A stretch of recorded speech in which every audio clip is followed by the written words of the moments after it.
हरे कृष्णा प्रभु जी। हरे कृष्णा भक्त हरे कृष्णा प्रभु।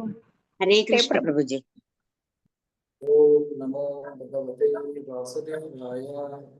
ओम नमो भगवते वासुदेवाय।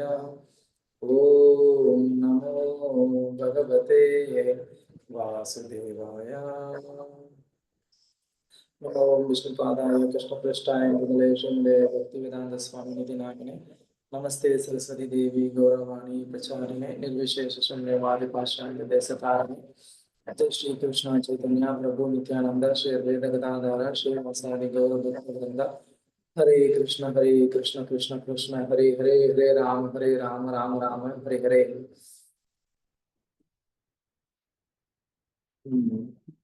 भक्तர்களே அனைவரும் மகாபாரதத்துக்கு வரவேற்கிறதுல மகிழ்ச்சி.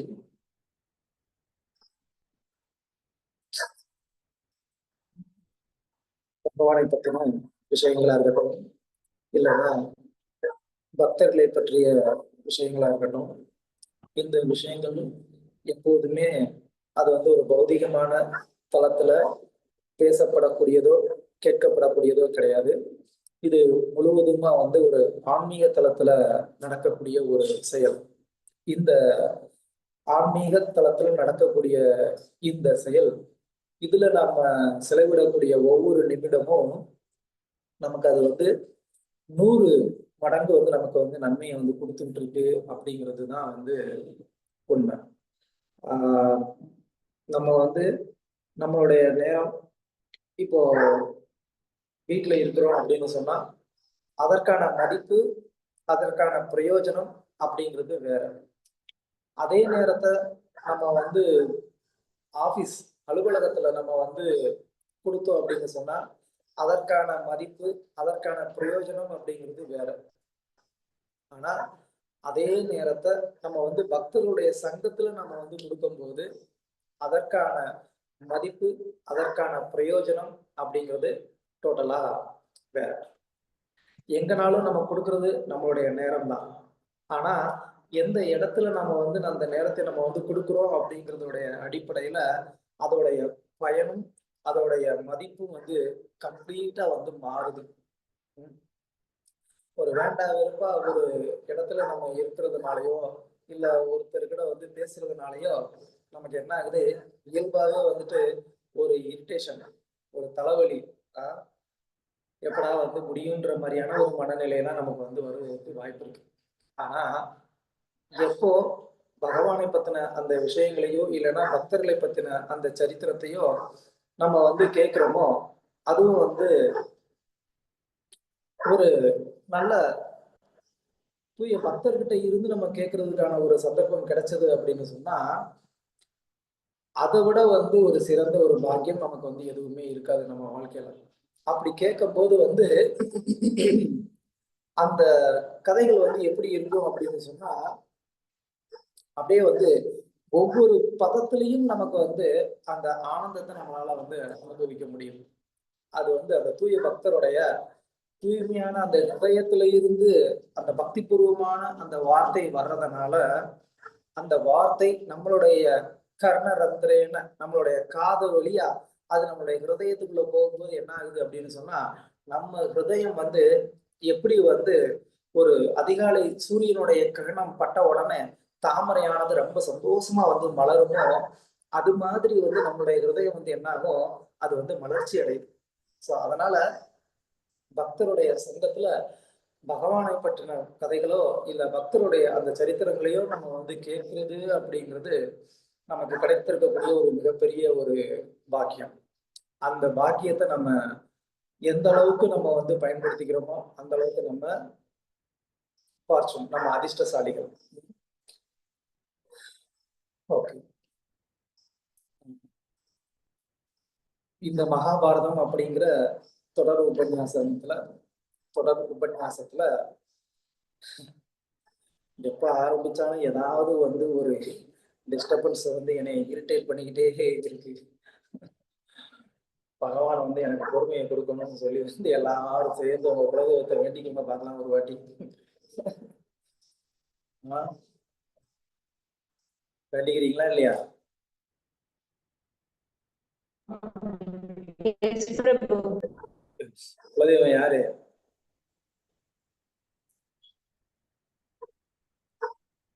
Bhagwan Krishna Prabhu. கேட்டாலும் நீங்களும் வாயை திறந்து பேசாதீங்க. இந்த பக்கம் பேச விடாம ஒரு ஜீவன் அது வேலையை பார்த்துட்டு இருக்கு.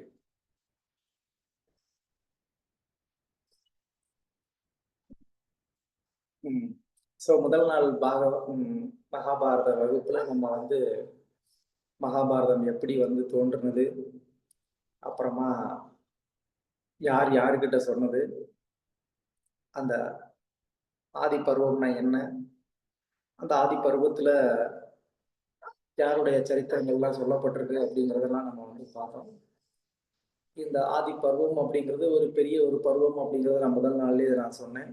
அதனால இதுல வந்து நிறைய கிளை கதைகள் வந்து இருக்கு, ஒண்ணுக்குள்ள ஒண்ணு ஃபிளாஷ்பேக். ஸோ அதனால எவ்வளவு கேள்வி கேட்டாலும் உங்களுக்கு ஞாபகத்தில் இருக்குமான்னு சொல்ல முடியாது. ஸோ அதனால நம்ம கதைக்குள்ளேயே போகலாம். முக்கியமா வந்து அயோத தௌமியர் அப்படின்ற ஒரு ரிஷி, அந்த ரிஷிக்கு வந்து 3 முக்கியமான சீடர்கள் இருக்கிறாங்கிறத வந்து பார்த்தோம். அதுல 2 சீடர்களுடைய சரித்திரங்களை நம்ம வந்து பார்த்தோம். இதுல முக்கியமா 3ஆவதான அந்த சீடருடைய சரித்திரம் அப்படிங்கிறது ரொம்ப ரொம்ப முக்கியம். ஏன்னா அந்த சீடர் ஒரு ஆச்சாரியராகிறாரு. அவருடைய ஒரு சீடர் தான் வந்துட்டு இப்போ இந்த ஜனமேஜயனுடைய இந்த சர்ப்ப யாகத்துக்கு ஒரு முக்கியமான ஒரு காரணமா இருக்க போறாரு. ஸோ அது ஏன், எதனால அப்படிங்கிறதையும், அதுக்கப்புறமா இந்த சர்ப்பயாகம்ன்ற ஒண்ணு எதுக்காக வந்து நடக்க வேண்டியதா ஆனது, அதுக்கும் பின்னாடி ஒரு காரணம் இருக்கு. ஸோ இப்படி ஒரு காரணத்துக்கு பின்னாடி இன்னொரு காரணம் அப்படின்னு சொல்லி போய்கிட்டே இருக்கும். அதனால இந்த சரித்திரங்கள் எல்லாம் கேட்கும்போது நம்ம கத்துக்க வேண்டிய விஷயங்கள் நிறைய இருக்கு. நம்மளுடைய கர்ம வினைகள் எப்படி வந்து நம்மளை வந்து ஒரு ஜென்மம் தாண்டி இன்னொரு ஜென்மம் நம்மளை வந்து தொடர்ந்துகிட்டே இருக்கு, அதனால எந்த அளவுக்கு நம்ம வந்து பாதிப்படைகிறோம் அப்படிங்கிறதெல்லாம் நம்ம இன்னைக்கு கதையில இருந்து நம்ம வந்து தெரிஞ்சுக்கலாம். ஓகே, ஸோ 3 முக்கியமான சீடர் அயோத தௌமியருக்கு வந்துட்டு ஆருணி, உத்தங்கர், அப்புறமா வந்து ஆருணி, பைலர், அப்புறம் வந்து உப்பமன்யு அப்படின்னு 3 சீடர்கள் வந்து கதைகளை வந்து 3 சீடர்கள் இருக்கிறாங்கன்னு சொன்னோம். 2 பேருடைய கதைகள் பார்த்துருக்குறோம். இதுல 3ஆவதா இருக்கிறவர் வந்து பைலர் அப்படிங்கிறவரு. அந்த பைலர் அப்படிங்கிற ஒரு சீடர் குருவுக்கு மிகவும் பர்சனலான சேவைகள்லாம் வந்து பண்ணார். குருவுக்கு நம்ம செய்யக்கூடிய சேவைகள் வந்து 2 விதங்களா வந்து பிரிக்கிறது உண்டு. பிரபுபாதர் வந்து அடிக்கடி சொல்லுவாரு, வபு சேவா, வாணி சேவா அப்படின்னு சொல்லி. வபு சேவா அப்படின்னு நம்ம சொன்னோம் அப்படின்னு சொன்னா நேரடியா குருவுக்கு நம்ம வந்து அவர் இருக்கும்போது அவர் முன்னாடியே அவருக்காக செய்யக்கூடிய சேவை வப்பு. வாணி சேவா அப்படின்னு சொன்னா குரு நமக்கு கொடுத்திருக்கக்கூடிய கட்டளை, அந்த கட்டளைகளை வந்து நிறைவேற்றுறதுக்காக தன்னுடைய ஜீவனையே வந்து அர்ப்பணிக்கிறது அப்படிங்கிறது வாணி சேவா. இதுல இந்த 2 விதமான சேவைகள்லையும் இந்த சீடர்கள் வந்து ஈடுபட்டிருந்தாங்க. முதல்ல நம்ம பார்த்த அந்த 2 சீடர்கள் குருவினுடைய வாணி சேவா, குரு நமக்கு வந்து கொடுத்த அந்த கட்டளைக்காக தங்களுடைய வாழ்க்கையை வந்து அர்ப்பணிக்கக்கூடிய ஒரு உறுதி கொண்ட சீடர்களா இருந்தாங்க. ஸோ இப்போ இந்த பைலர் அப்படிங்கிறவர் தன்னுடைய குருவுக்கு நேரடியா சேவை செய்யக்கூடிய ஒரு பாக்கியத்தை வந்து பெற்றிருக்கிறார்.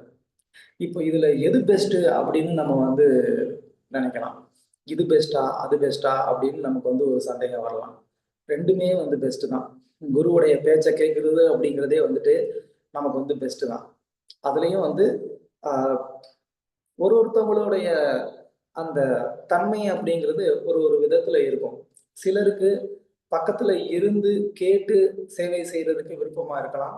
சிலர் குருவுடைய அந்த ஆணையை வந்து ஆக்ஞைய அதை வந்து தெரிஞ்சுக்கிட்டு அதுக்காக வந்து ஜீவனை கொடுக்கறது தான் வந்து ஒரு சீடனுடைய ஒரு கடமை, அதுக்கு நான் ரெடி அப்படின்னு சொல்லி இருக்கக்கூடிய ஒரு தன்மை அப்படிங்கிறது வந்து அதுவும் உயர்ந்தது. இது 2மே அந்த ஒரு ஜீவாத்மா, தனிப்பட்ட ஜீவாத்மா அதுக்கான ஒரு சுபாவம், அதுக்கான ஒரு விருப்பத்தை அது சார்ந்து இருக்கு. அதனால இதுதான் பெஸ்ட், அதுதான் பெஸ்ட்ன்னு நம்ம வந்து நினைக்கிறதுக்கு தேவையில்லை. பட் அதுலயும் இந்த வாணி சேவை அப்படிங்கிறது நிஜமாவே இன்னும் கொஞ்சம் உயர்வாவே அது வந்து சொல்லப்படுது.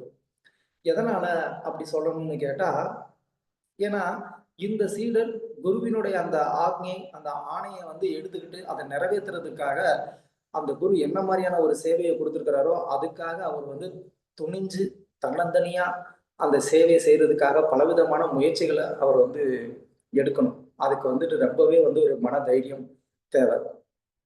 உதாரணத்துக்கு சொல்லணும் அப்படின்னு சொன்னா, ராமானுஜ ஆச்சாரியர் திருமலையில போய் அங்க ஒரு பெரிய குழப்பம் இருந்தது. அங்க இருக்கக்கூடிய விக்கிரகம் வந்து சிவனா, முருகனா, இல்லைன்னா வந்துட்டு பெருமாள் தானா அப்படின்ற ஒரு குழப்பம் வந்து பல காலங்களா வந்து இருந்தது.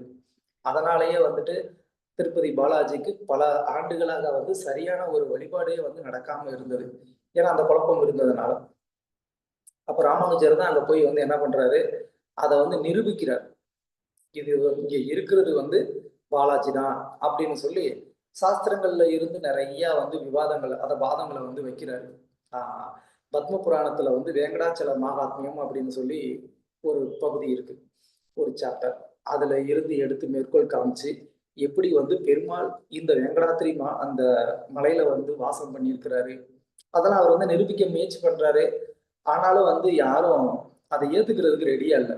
எங்களுக்கு வந்துட்டு லைவ் ப்ரூஃப் தேவை அப்படின்னு சொல்லி அவங்க வந்து கேட்குறாங்க. அப்பதான் வந்து ராமானுஜர் என்ன பண்றாரு, சங்கு சக்கரத்தை வந்து அந்த கோயில் கர்ப்ப கிரகத்துக்கு வெளியில வச்சு என்ன பண்ணிடுறாங்க, கோயில் கர்ப்ப கிரகத்தை கூட்டிட்டு வந்துடுறாங்க. அதுக்கப்புறமா முருகனுக்கு உண்டான ஆயுதம், அந்த சேவல் கொடி, அப்புறம் வந்து வேல், இதெல்லாம் வந்து வைக்கிறாங்க. நாளை காலையில நம்ம வந்து பார்ப்போம், இந்த தெய்வம் யாரோ அந்த தெய்வம் தனக்குரிய ஆயுதத்தை தானே எடுத்துக்கணும் அப்படின்னு சொல்லிட்டு அப்புறமா கோயில் வெளியிலையும் வந்து அதை க்ளோஸ் பண்ணிட்டு எல்லாரும் வந்துடுறாங்க. அடுத்த நாள் வந்து போய் பார்க்கும்போது ஆச்சரியம், அங்க இருக்கக்கூடிய அந்த விக்கிரகம் அது வந்து என்ன பண்ணியிருக்கிறாங்க, அவங்க வந்து சங்கு சக்கரத்தை தன்னுடைய கைகளில் ஏந்தி அவங்க வந்து நிற்கிறாங்க. அதை பார்த்து எல்லாருக்குமே ஆச்சரியம். அதுக்கப்புறமா எல்லாரும் ஒத்துக்கிறாங்க, ஓகே இருக்கிறது பெருமாள் அப்படின்னு சொல்லி. ஸோ இந்த விதத்துல ராமானுஜர் திருமலை திருப்பதியில வந்து பெருமாளுக்கான அந்த ஒரு வழிபாடை திரும்ப வந்து தொடங்கி வச்சாரு. ஆனாலும் அங்க வந்து பெருமாளுக்கு அங்க இருந்து கைங்கரியம் பண்றதுக்கு வந்து யாருமே வந்து இல்லை. அந்த நேரத்துல வந்து ராமானுஜர் யாராவது சேவை செய்யறதுக்கு பக்தர்களை இங்க வந்து அனுப்பி வைக்கணும் அப்படின்னு நினைச்சிட்டு ராமானுஜர் அங்கிருந்து ஸ்ரீரங்கம் வர்றாரு. ஏன்னா அங்கதான் அவருடைய சீடர்கள் நிறைய பேர் இருக்கிறாங்க. அதனால ராமானுஜர் அங்க வந்து என்ன பண்றாரு, தன்னுடைய சீடர்களுக்கு எல்லாத்துக்குமே வந்து உபன்யாசம் கொடுத்துட்டு இருக்கிறாரு. அப்படி உபன்யாசம் கொடுக்கக்கூடிய அந்த நேரத்துல ராமானுஜர் இப்படி வந்து திருமலையில வந்து புஷ்ப கைங்கரியம் பண்ணணும், அதாவது பெருமாளுக்கு தோட்டம் அமைச்சு அதுல வரக்கூடிய மலர்களை எடுத்து மாலைகள் தொடுத்து பகவானுக்கு அந்த மாலை சமர்ப்பிக்கக்கூடிய ஒரு சேவை செய்யணும். என்னுடைய சீடர்கள்ல யாராவது ஒருத்தர் வந்து இந்த சேவையை செய்யறதுக்கு ரெடியா இருக்கிறீங்களா, விரும்புறீங்களா அப்படின்னு சொல்லி அவர் கேட்கிறாரு. அதுக்கு யாருமே வந்து ஒத்து வரல. எல்லாருமே வந்து பயப்படுறாங்க. ஏன்னா இப்பயே வந்து நம்ம பார்க்குறோம், சிறுத்தை நடமாட்டம் இருக்கு, வந்து ஆளுங்களை வந்து அது சாப்பிட்டுருது. அப்போ அந்த நேரத்துல வந்து இன்னும் அதிகமான அடர்த்தியான காடா இருந்த ஒரு நேரம், வனவிலங்குகள் அதிகமா வந்து சஞ்சரிக்கக்கூடிய ஒரு நேரம், யாருக்கும் தைரியம் இல்லை போறதுக்கு. அப்ப அனந்தாழ்வான் அப்படிங்கிறவர் தான் வந்து என்ன பண்றாரு, துணிஞ்சு அந்த சேவையை நான் பண்றேன், குருவுக்கு இதுதான் வந்து சந்தோஷம் அப்படின்னு சொன்னா அந்த சேவையை செய்யறதுக்கு நான் ரெடியா இருக்கிறேன் அப்படின்னு சொல்லி அனந்தாழ்வார் தன்னுடைய நிறை மாத கர்ப்பிணியை வந்து கர்ப்பிணியா இருக்கக்கூடிய மனைவியை வந்து கூட்டிட்டு என்ன பண்றாரு, திருமலைக்கு வந்து போறாரு. அதை பார்த்து ராமானுஜர் பயங்கர சந்தோஷப்படுறாரு. நீ ஒருத்தன் தான் என்னுடைய சீடர்கள்லயே நீ தான் ஆண்மகன் அப்படின்னு சொல்லி அப்படி ஒரு வார்த்தையை வந்து ராமானுஜர் பயன்படுத்துறாரு. அப்போ இது வந்து குருவுக்கு இந்த ஒரு சேவை செய்யணும் அப்படின்னு குரு வந்து இப்படி ஒரு சேவை நடந்தா நல்லா இருக்கும்னு விருப்பப்படுறாரு அப்படின்னு சொல்லும் போது, அப்ப அந்த சேவை நடக்கணுங்கிறது தான் முக்கியமே தவிர, நான் குரு கூட வந்து நான் பக்கத்துல உட்கார்ந்துருந்து அவருக்கு காலமுக்கி விட்டுக்கிட்டு இருக்கிறது தான் பெருசு அப்படின்னு ஒரு சீடன் வந்து நினைக்க கூடாது. ஏன்னா குருவுடைய திருவுள்ளம் எதுவா இருக்கும்போது அதை நிறைவேற்ற வேண்டிய சீடனுடைய கடமை. அதை பண்ணதுனால ராமானுஜர் ரொம்ப சந்தோஷப்பட்டார்.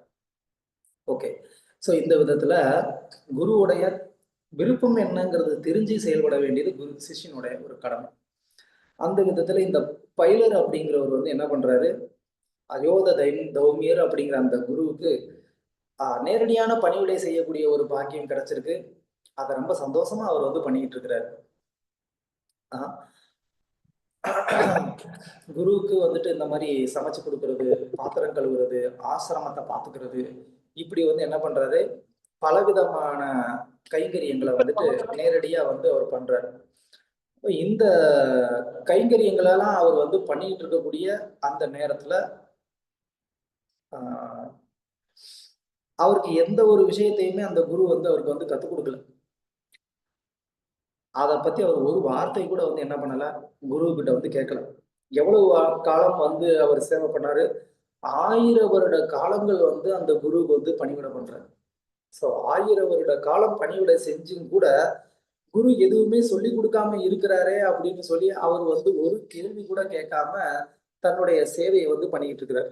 இதுதான் வந்து உண்மையிலேயே அந்த சீடருக்கு உள்ள ஒரு லட்சணம். குருவுக்கு நான் சேவை பண்ண வேண்டியதுதான் என்னுடைய ஒரு கடமையை தவிர, எனக்கு வந்து எது தேவை, எப்போ எதை சொல்லி கொடுக்கணும் அப்படிங்கிறது குரு தான் டிசைட் பண்ணணும். அவருக்கு தான் அது தெரியும். என்னுடைய நிலைமை என்னன்னு தெரிஞ்சு எனக்கு இப்ப அதை சொல்லி கொடுக்கலாமா வேண்டாமா அப்படின்னு வந்து தெரிஞ்சுக்க அந்த ஒரு ரைட்ஸ் யாருக்கிட்ட இருக்கு, குரு கிட்ட தான் இருக்கு. அப்படின்னு சொல்லி அந்த சிஷ்யர் வந்து ரொம்ப திடமா உறுதியா அவருடைய சேவையை மட்டுமே பண்ணிக்கிட்டு இருக்கிறாரு. இது எவ்வளவு பெரிய ஒரு உயர்ந்த ஒரு நற்குணம்னு நம்ம வந்து யோசித்து பார்க்கணும். இன்னைக்கு நம்ம குழந்தைங்களை வந்து ஸ்கூலுக்கு அனுப்பிச்சுட்டு இருக்கிறோம். 10 வருஷமா குழந்தை வந்து ஃபர்ஸ்ட் ஸ்டாண்டர்ட்லயே இருக்கு. அப்படியே ஃபர்ஸ்ட் ஸ்டாண்டர்ட்லயே இருந்தா கூட அந்த குழந்தைக்கு ஒழுங்கா ஏபிசிடி கூட தெரியல. அப்படி இருந்தது அப்படின்னு சொன்னா நம்ம அந்த குழந்தைய அந்த ஸ்கூலுக்கு நம்ம தொடர்ந்து அனுப்புவோமா? 10 வருஷமே தேவையில்லை. 1 வருஷம் ஃபெயில் ஆனா கூட நம்ம போய் கேட்போம், ஃபர்ஸ்ட் ஸ்டாண்டர்ட்ல ஃபெயில் ஆகுற அளவுக்கு அப்படி என்னங்க இருக்கு? அப்ப நீங்க என்னதான் வந்து குழந்தைங்களுக்கு சொல்லி கொடுக்குறீங்க அப்படின்னு சொல்லி நம்ம என்ன பண்ணுவோம், மேனேஜ்மெண்ட்டை பிடிச்சி கேள்வி மேல கேள்வி கேட்போம். டீச்சருங்களெல்லாம் வந்து நம்ம வந்து திட்டுவோம். ஒரு குழந்தைங்களுக்கு ஏபிசிடி கூட சொல்லி கொடுக்க முடியல உங்களுக்கு, அப்ப நீங்களாம் ஏன் வந்து டீச்சரா இருக்கிறீங்க அப்படின்னு சொல்லி டீச்சருங்களே திட்டுவோம். படிச்சா குழந்தை வந்து அந்த மாதிரி படிக்கிற கெப்பாசிட்டி இருக்கா இல்லையாங்கிறத பத்தி நம்ம வந்து என்ன பண்ண மாட்டோம், யோசிக்க மாட்டோம். ஆனா அவர் வந்து 1000 வருட காலங்கள் எந்த ஒரு கேள்வியும் கேட்காம அவர் வந்து சேவை பண்ணிக்கிட்டே இருந்தாரு. அப்படி அவர் வந்து சேவை பண்ண அதை பார்த்து அந்த சந்தோஷத்துல அவருடைய குரு ரொம்ப வந்து சந்தோஷப்பட்டு, சரிப்பா நீ வந்து 1000 வருட காலங்களா எனக்கு வந்து சேவை பண்ணிக்கிட்டே இருக்கிற, அது மட்டும்தான் உனக்கு வந்து தெரிஞ்சிருக்கே தவிர வேற எதுவுமே உனக்கு வந்து சிந்தனையிலே இல்லை. எனக்கு வந்து மற்றவர்கள் மாதிரி வந்து நான் இது கத்துக்க முடியலையே அது கத்துக்க முடியலையேங்கிற மற்ற சீடர்களை பார்த்து உனக்கு கொஞ்சம் கூட அந்த ஒரு பொறாமை குணமே உனக்கு வரலையே, அதை பார்த்து நான் ரொம்ப ரொம்ப சந்தோஷப்பட்டேன்னு அந்த குரு வந்து தன்னுடைய வாயினால் அந்த ஒரு வார்த்தையை சொல்றாரு. இது ரொம்ப ரொம்ப முக்கியம். ஒரு குரு இப்படிப்பட்ட ஒரு சீடனை நான் அடைஞ்சனே அப்படின்னு நினைச்சு அவர் வந்து என்ன பண்ணணும், சந்தோஷப்படணும். அப்படி சந்தோஷப்படுற விதத்துல வந்து என்ன பண்ணணும், அந்த சீடர் வந்து நடந்துக்கணும். சோ அந்த விதத்துல இந்த சீடரை பார்த்து அந்த குரு மிகவும் வந்து சந்தோஷப்படைகிறாரு. அப்போ நீ இதுவரைக்கும் இந்த ஆசிரமத்துல இருந்து நீ சேவை செய்தது போதும், நீ என்ன பண்ணு, நீ இனிமே உன்னுடைய சேவைகளை நீ வந்து தொடர்ந்து கண்டினியூ, அதாவது நீ வந்து இனிமே வெளியில போய் ஒரு வாழ்க்கையை நீ வந்து வாழலாம் அப்படின்னு வந்து சொல்றாரு. அப்போ அந்த குரு வந்து சந்தோஷமா அவருக்கு வந்து ஆசீர்வாதம் பண்றாரு. இந்த வேத சாஸ்திரங்களினுடைய எல்லா ஆழ்ந்த கருத்துக்களும் ஞானங்களும் உனக்கு தானாவே வெளிப்படும் அப்படின்னு சொல்லி அவர் ஆசீர்வாதம் பண்ணி அனுப்புறாரு. இதுதான் உண்மையான வெற்றி. நான் வந்து மற்ற சீடர்களை பார்த்து நான் வந்து பொறாமைப்பட்டு அவங்களாம் இது பண்றாங்களே நான் இது பண்ணலையே, நான் இதை கத்துக்கலையே அவங்களாம் அதை கத்துக்கிறாங்களே அப்படின்னு சொல்லி அந்த ஒரு பொறாமைப்பட்டு அதை கத்துக்கிறதுக்கு வந்து நான் முயற்சி செஞ்சிருந்தேன் அப்படின்னு சொன்னா நான் அந்த ஒரு விஷயத்த மட்டும்தான் கத்துக்க முடியும்.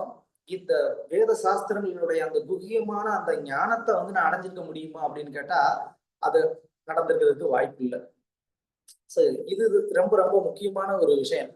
அந்த குருவுடைய ஒரு சாட்டிஸ்பேக்ஷன் அப்படிங்கிறது முக்கியம். அந்த சாட்டிஸ்பேக்ஷன்னாலதான் நம்மளால என்ன பண்ண முடியும், அந்த ஞானத்தை அடைய முடியும் அப்படிங்கிறத அந்த சிஷ்யர் தீவிரமா வந்து அதை நம்பினாரு, அதை கடைபிடிச்சாரு. அதுதான் வந்து ரொம்ப முக்கியமான ஒரு விஷயம். அப்போ அந்த குருவுடைய சந்தோஷத்தினால அவருடைய கருணையினால ஆசீர்வாதத்தினால இவருக்கு எல்லா விதமான அந்த வேத ஞானங்களும் வந்து வெளிப்பட்டதுனால இவரு வந்து என்ன ஆகுறாரு, வெளியில வந்து ஒரு ஆசிரமம் அமைத்து இவர் பல சிஷ்யர்களை வந்து சேர்த்துக்கிட்டு அவங்களுக்கு இவர்கிட்ட இருந்து இவர்னால கிடைத்த அந்த ஞானங்கள் எல்லாம் அவருக்கு வந்து கத்துக் கொடுத்துக்கிட்டு இருக்கிறாரு. சோ இந்த விதத்துல பைலர் அப்படிங்கிற ஒரு குருவா மாறி பல சீடர்களுக்கு வந்து கத்துக் கொடுத்துட்டு இருக்கிறாரு. அவருக்கு இருக்கக்கூடிய பல சீடர்கள்ல உத்தங்கர் அப்படிங்கிற ஒரு சீடர், இவர் தான் வந்து ரொம்ப இம்பார்ட்டன்டான ஒரு பர்சன், ஒரு ரோல் இப்போ மகாபாரதத்துல அவருக்கு தான். அந்த உத்தங்கர் அப்படிங்கிறவர் வந்து இந்த பைலருக்கு அவரு வந்து எப்படி அவருடைய குருவுக்கு சேவை பண்ணாரோ அதே விதத்துல இந்த உத்தங்கரும் என்ன பண்றாரு, தன்னுடைய குருவுக்கு எல்லா விதமான பணிவிடைகளும் வந்து பண்ணிட்டு இருக்கிறாரு. குருவுக்கோ குரு பத்னிக்கோ அங்க வந்து இருக்கக்கூடிய மற்றவர்களுக்கோ ரொம்ப வினயத்தோட வந்து சேவை செய்து கொண்டு இருக்கக்கூடியவர் இந்த உத்தங்கர். அப்போ ஒரு நேரத்துல வந்து என்ன ஆச்சு அப்படின்னு சொன்னா, ஒரு ராஜா வந்து யாரு, பௌஷ்யன் அப்படின்ற ஒரு ராஜா. அந்த ராஜா வந்து எப்போதுமே வந்து அடிக்கடி வந்து நிறைய யாகங்கள் செய்துகிட்டு இருக்கக்கூடியவங்க. அந்த ராஜா இந்த பைலர் அப்படிங்கிறவரை வந்து கூப்பிட்டு எனக்கு நீங்க வந்து யாகம் செஞ்சு கொடுக்க வரணும் அப்படின்னு சொல்லி கேட்கும்போது இந்த பைலர் அப்படிங்கிறவரும் அதை வந்து ஏத்துக்கிட்டு என்ன பண்றாரு, ஒரு குறிப்பிட்ட சீடர்களை தன்னோட வந்து கூட்டிட்டு அவர் அந்த யாகம் செய்யறதுக்காக போயிடுறாரு. இங்க இந்த உத்தங்கர் அப்படிங்கிறவர் என்ன பண்றாரு, ஆசிரமத்திலேயே இருந்து அந்த ஆசிரமத்திற்கு தேவையான சேவைகள் எல்லாம் பண்றாரு. அந்த குரு பத்னிக்கு பண்ண வேண்டிய சேவைகள் எல்லாமே அவர் வந்து பாத்துக்கிறாரு. இங்க இவர் ஆசிரமத்துல இருந்து யாகம் செய்வதற்காக போன அந்த குரு 1 வருடம் ஆயிடுச்சு, 2 வருஷம் ஆச்சு, 3 வருஷம் ஆச்சு, கிட்டத்தட்ட 50 வருடம் ஆச்சு. 50 வருடங்கள் தொடர்ந்து அவர் வந்து என்ன பண்றாரு, அந்த ராஜ்யத்திலேயே இருந்து யாகங்களுக்கு மேல யாகங்கள் அங்க வந்து நடந்துகிட்டே இருக்கு, பண்ணிக்கிட்டே இருக்கிறாரு. அப்ப 50 வருட காலங்களுக்கு அப்புறமா அவர் ஓகே, நான் வந்து எனக்கு ஒரு பிரேக் வேணும்ப்பா, நான் வந்து ஆசிரமம் வரைக்கும் நான் போயிட்டு வரேன் அப்படின்னு சொல்லி என்ன பண்ணாரு, அவர் அந்த ராஜன் கிட்ட வந்து அனுமதி கேட்டுட்டு அங்கிருந்து ஆசிரமத்துக்கு வர்றாரு. அப்போ ஆசிரமத்துக்கு வர்றதுக்கு முன்னாடி அங்க ஒரு இன்சிடென்ட் வந்து நடக்குது. என்ன அப்படின்னு சொன்னா, அந்த ஆசிரமத்தில் இருக்கக்கூடிய ஒரு பணிப்பெண்ணோ இல்ல ஒரு பெண், அவங்க வந்து என்ன பண்றாங்க, இந்த உத்தங்கரை வந்து அணுகுறாங்க. இந்த மாதிரி வந்து உன்னுடைய குரு போய் 50 வருஷம் ஆச்சு, இன்னும் ஆளை காணோம். எங்களுக்கு வந்து உன்கிட்ட இருந்து இந்த மாதிரி ஒரு உதவி தேவை, அதாவது உன்னோட நாங்க வந்து இணைஞ்சிருக்கணும்னு நாங்க விரும்புறோம் அப்படின்னு சொல்லி அந்த பெண்கள் வந்து சொல்லும் போது, அப்ப உத்தங்கர் அதை வந்து மறுக்கிறாரு. இல்ல, என்னுடைய குரு எனக்கு இருக்கக்கூடிய கட்டளை இங்க இருக்கக்கூடிய எல்லாரையும் நல்லா நான் பார்த்துக்கணும், உங்களுக்கு எல்லாம் நல்லா சேவை செய்யணும் அப்படிங்கிறது தான். அதை தவிர்த்து நான் வந்து வேற எந்த விதமான செயல்களையும் நான் ஈடுபட மாட்டேன் அப்படின்னு சொல்லி அவர் வந்து ரொம்ப உறுதியா வந்து இருக்கிறாரு. ஜஸ்ட் அது அவங்க அப்படி பேசுனதுங்கிறது வந்து இந்த உத்தகர் அவர் தன்னுடைய சேவையில உறுதியா இருக்கிறாரா அப்படிங்கிறத வந்து தெரிஞ்சுக்கிறதுக்காக அவங்க அப்படி வந்து ஒரு டெஸ்ட் பண்ணாங்க. அதுல அவர் வந்து பாஸ் ஆயிட்டார். இப்போ அந்த குரு திரும்ப ரிட்டர்ன் வந்த உடனே இவர் வந்து இவர்கிட்ட வந்து சொல்றாங்க, இந்த மாதிரி வந்து சில விஷயம் நடந்தது, உங்களுடைய சிஷ்யன் உண்மையிலேயே வந்துட்டு ரொம்ப ரொம்ப நல்லவன், அவன் எப்போதும் வந்து ஒரு கட்டுப்பாடோட ஒரு உறுதியோட இருந்து எங்களுக்கு எல்லா விதமான பணிவிடைகளையும் செய்து எங்களை நல்லா பார்த்துக்கிட்டான் அப்படின்ற அந்த வார்த்தையை வந்து கேட்கும்போது அந்த குரு ரொம்ப வந்து சந்தோஷப்பட்டு, சரி, நீ வந்து உன்னுடைய அந்த தகுதியை நீ வந்து அடைஞ்சிட்ட, அதாவது ஆத்ம ஞானத்தை அடைவதற்கு என்ன வந்து ஒரு தகுதி தேவையோ அந்த தகுதியை நீ வந்து அடைஞ்சிட்ட, நீ வந்து இங்க குருகுலத்துல இருந்து நீ சேவை பண்ணது போதும், நீ வந்து இந்த ஆசிரம வாழ்க்கையை முடிச்சுட்டு என்ன பண்ணலாம், நீ வந்து போகலாம் அப்படின்னு அவர் வந்து சொல்றாரு. ஆனாலும் முத்தங்கருக்கு வந்துட்டு விருப்பம் இல்லை இந்த மாதிரி உடனடியா வந்து வெளியில போறதுக்கு. நான் இன்னும் கொஞ்சம் காலம் உங்களுக்கு நான் சேவை பண்ணணும்னு விரும்புறேன் குருவே, எனக்கு நீங்க அதுக்கான ஒரு அனுகிரகம் பண்ணணும்னு சொன்ன உடனே சரி அப்படின்னு சொல்லி இன்னும் கொஞ்சம் காலம் அவர் வந்து இருக்கிறாரு. அதுக்கப்புறமா திரும்பவும் வந்து அந்த உத்தங்கர் வந்து சொல்றாரு, தயவு செஞ்சு நீங்க, அதாவது பைலர் வந்து சொல்றாரு உத்தங்கர் கிட்ட, நீ வந்து என்ன பண்ண, கிளம்பு, போதும், நீ குருகுலத்துல இருந்தது போதும், நீ வந்து இனிமே நீ அந்த ஆத்ம ஞானத்தை வந்து அடைஞ்சு நீ பலருக்கு வந்து சொல்லி கொடு அப்படின்னு சொல்லி குரு வந்து சொல்றாரு. இதுதான் வந்து உண்மையான ஒரு குருவுடைய ஒரு லட்சணம். ஒரு குரு வந்து என்ன பண்றாரு, தன்கிட்ட சரணடைந்திருக்கக்கூடிய அந்த சீடர்களை அவங்கள குருவாக்கி பார்க்கக்கூடியது அந்த குருவுடைய ஒரு லட்சணம். ஆனா நீங்க நல்லா பாத்தீங்கன்னா இந்த ஆன்மீக இயக்கங்கள் இப்ப இருக்கக்கூடிய பல ஆன்மீக இயக்கங்கள் இருக்கு. அந்த ஆன்மீக இயக்கங்கள்ல நீங்க பாத்தீங்கன்னா இப்போ ஒருத்தர் வந்து ரொம்ப ஒரு முக்கியமான ஒரு குருவா வந்து இருப்பாரு. அவருதான் வந்து இந்த அவங்களுடைய இயக்கத்தையே உலகம் முழுவதும் வந்துட்டு நடத்திட்டு இருப்பாரு. அவர் ஒருத்தர் தான் பிரதானமா இருப்பாரு. அவருக்கு அப்புறமா யார் வந்து லீட் பண்ணுவாங்க அப்படின்னு பார்த்தா அந்த குரு அளவுக்கு ஒரு பிரபலமான ஒரு பிரசித்தமான இன்னொரு குரு அதுக்கப்புறம் உருவாவாங்களா அப்படின்னு கேட்டா கிடையாது. சோ இதுதான் அந்த போலி குருக்களுடைய ஒரு லட்சணம். ஏன்னா அவங்களுக்கு தான் அந்த ஒரு புகழ் தேவை. அதனால என்ன பண்ண மாட்டாங்க, அவங்களுக்கு அடுத்து இன்னொரு ஒரு நல்ல ஒரு பிரபலமா ஒரு பிரசித்தமா நல்ல ஞானத்தோட ஒருத்தர் வந்து குருவா மாறணும் அப்படின்னு சொல்லி அவங்க விருப்பப்பட மாட்டாங்க. அப்படி யாரையும் அவங்க உருவாக்கவும் மாட்டாங்க, உருவாக்குனதும் இல்லை. நீங்க இத வந்து கவனிச்சு பார்த்துட்டு இருக்கீங்க. வேற ஆன்மீக இயக்கங்கள் நீங்க எதை எடுத்துக்கிட்டீங்கன்னாலும் இது ஒரு 100 வருடம் 200 வருடத்துக்கு முன்னாடியில இருந்து இருக்கக்கூடிய ஒரு மாடர்ன் ஆன்மீக இயக்கம் நீங்க எதை எடுத்துக்கிட்டீங்கன்னா கூட அதுல ஒரு குருவுக்கு அடுத்து இன்னொரு ஒரு குரு ரொம்ப ஒரு பிரபலமான குருவா ஒருத்தவங்க இருக்கிறாங்க அப்படின்னு சொல்லி நீங்க எந்த ஆன்மீக இயக்கத்திலையுமே நீங்க வந்து பார்க்க முடியாது. சோ அதனால ஒரு அங்கீகரிக்கப்பட்ட குருசித பரம்பரால வரக்கூடிய ஒரு குரு அவர் வந்து எப்படி இருக்கிறாரு, அவர் வந்து தன்கிட்ட சரணடைந்திருக்கக்கூடிய அந்த சீடனையும் வந்துட்டு குருவாக்கி பார்த்து அவர் வந்து ஆனந்தப்படுறாரு. அவர் தானே வந்து என்ன பண்றாரு, அவங்களுக்கு வந்துட்டு அந்த ஞானத்தை கொடுத்து அவங்கள அந்த மாதிரி குரு ஆகணும்னு வந்து கட்டளை கொடுக்குறாரு. இப்ப கூட வந்து நீங்க அவர் திரு ஜெயபதக சுவாமி குருமராஜ் அவரை நீங்க பாத்தீங்க அப்படின்னு சொன்னா அவர் உடல்நலம் கொஞ்சம் அவருக்கு இப்போ குறைஞ்சிருக்கிறதுனால என்ன பண்றாரு, தன்னுடைய சீடர்களை வந்து குருவாக்கி பார்த்து அவர் வந்து ஆனந்தப்படுறாரு. பிரபுபாதர் அதே தான் பண்ணார். அவர் தன்னுடைய சீடர்களை குருவாக்கி பார்த்து ஆனந்தப்பட்டார். இது இந்த ஒரு வைஷ்ணவ பரம்பரால வரக்கூடிய ஒரு சிஸ்டம். அதை வந்து நம்ம கடைபிடிக்கிறோம். அதனால எப்பயுமே நமக்கு கீழே இருக்கிறவங்க எப்பயுமே கீழேயே தான் இருக்கணும், அவங்க வந்து மேல வந்துடக்கூடாது அப்படின்ற ஒரு மனநிலை நமக்கு எப்பயுமே வரக்கூடாது. அது நல்லதும் கிடையாது. நமக்கு கீழே இருக்கிறவங்க வளர்றதுனாலதான் நம்மளால வந்து இன்னும் வளர முடியும்.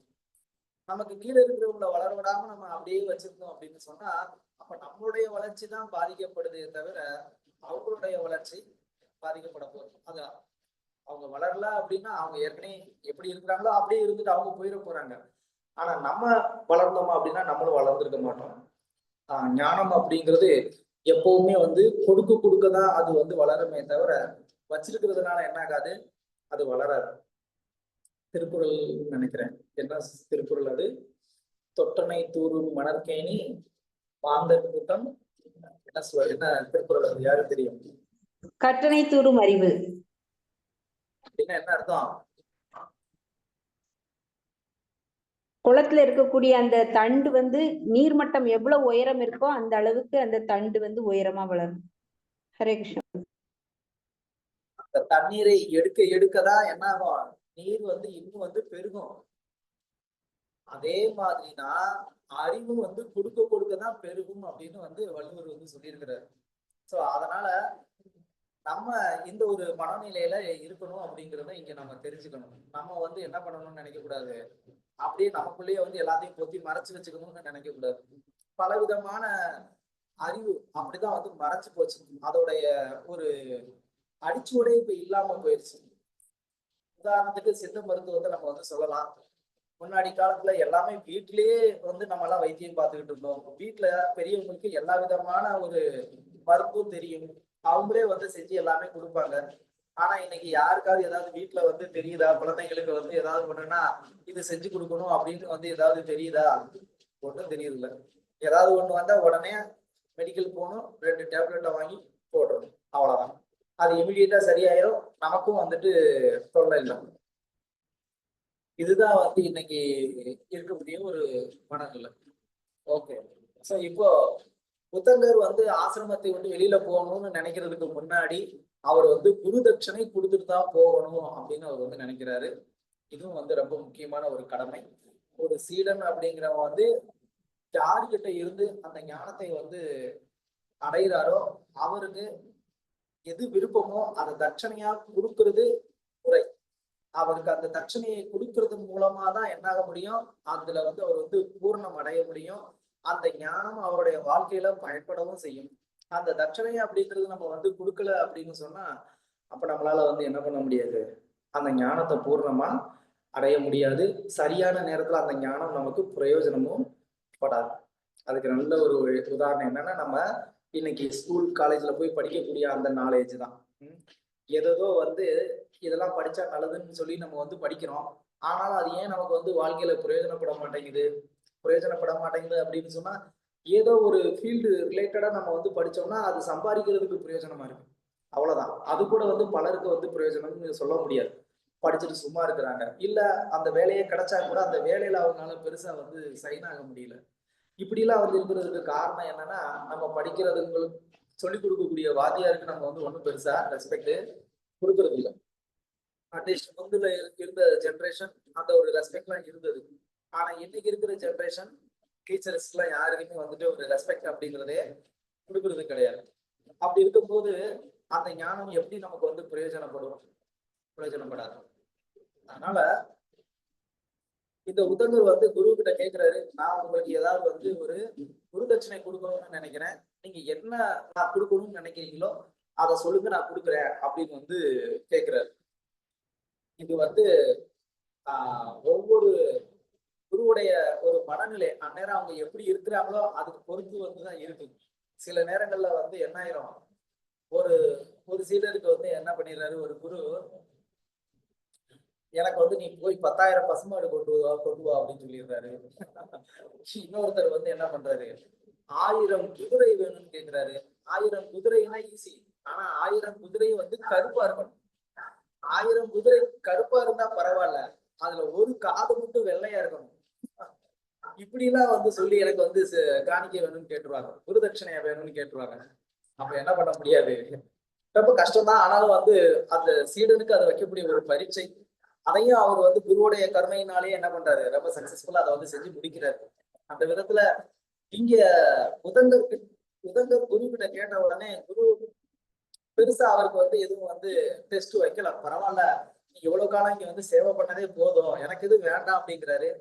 ஆனாலும் வந்து உதங்கர் வந்து கேட்கல, இல்ல உங்களுக்கு நான் வந்து எதுவுமே கொடுக்காம போயிட்டேன் அப்படின்னா எனக்கு அந்த ஞானம் பலிக்காது, தயவுசெய்து ஏதாவது வாங்கிக்கோங்க அப்படின்னு வந்து சொல்றாரு. அப்போ பைலர் வந்து சொல்றாரு, சரிப்பா வேணா நீ என்ன பண்ணு, என்னுடைய மனைவி ஒரு பத்னி அவங்க கிட்ட போய் நீ என்ன பண்ணு கேளு, அவங்களுக்கு ஏதாவது வேணும் அப்படின்னு அவங்க நினைச்சாங்கன்னா அவங்க கேட்கறத நீ வந்து கொடுத்துரு, எனக்கு போதும் அப்படின்னு சொல்லி அவர் வந்து சொல்லிடுறாரு. சொன்ன உடனே இவர் வந்து குரு பத்னிகிட்ட போய் கேட்கிறாரு, இந்த மாதிரி நான் தட்சணை கொடுக்கணும், குரு உங்களுக்கு என்ன தேவையோ அதை வந்து கொடுக்கணும்னு சொல்லியிருக்கிறாரு, நான் உங்களுக்கு என்ன மாதிரி சேவை பண்ணணும் நீங்க எனக்கு சொல்லுங்க அப்படின்னு கேட்ட உடனே அப்ப அந்த அம்மா வந்து சொன்னாங்க, நான் வந்து ரீசெண்டா தான் வந்து ஒரு விளம்பரத்துல பார்த்தேன், ஒரு நடிகை வந்து நல்லா அழகா காதுல வந்து என்ன பண்ணிருக்கிறா, நல்லா வந்து ஒரு கம்மல் போட்டுக்கிறா, எனக்கு அந்த நடிகை போட்டிருந்தா அந்த கம்மல் தான் வேணும் அப்படின்னு கேட்டான். வீட்டுல நம்ம அதான பண்ணிட்டு இருக்கிறோம், ஏதாவது வந்து ஒரு அட்வர்டைஸ்மெண்ட்ல வந்துட்டு வரக்கூடிய ஒரு புடவையோ நகையோ பார்த்துட்டு அதே மாதிரிதான் வேணும்னு சொல்லிட்டு அடப்பிடிச்சிட்டு இருக்கோம். அது மாதிரி வந்து நான் பேசுறது கேக்குதா? கேக்குறது பிரபுஜி, நல்லா கிளியரா கேக்குதா? கிளியரா இருக்கு. நீங்க எல்லாம் பாக்கியசாலிகள், நிம்மதியான ஒரு இடத்துல இருக்கிறீங்க. நீங்க வந்து என்னைய சாவடிச்சிட்டு இருக்கிறாங்க.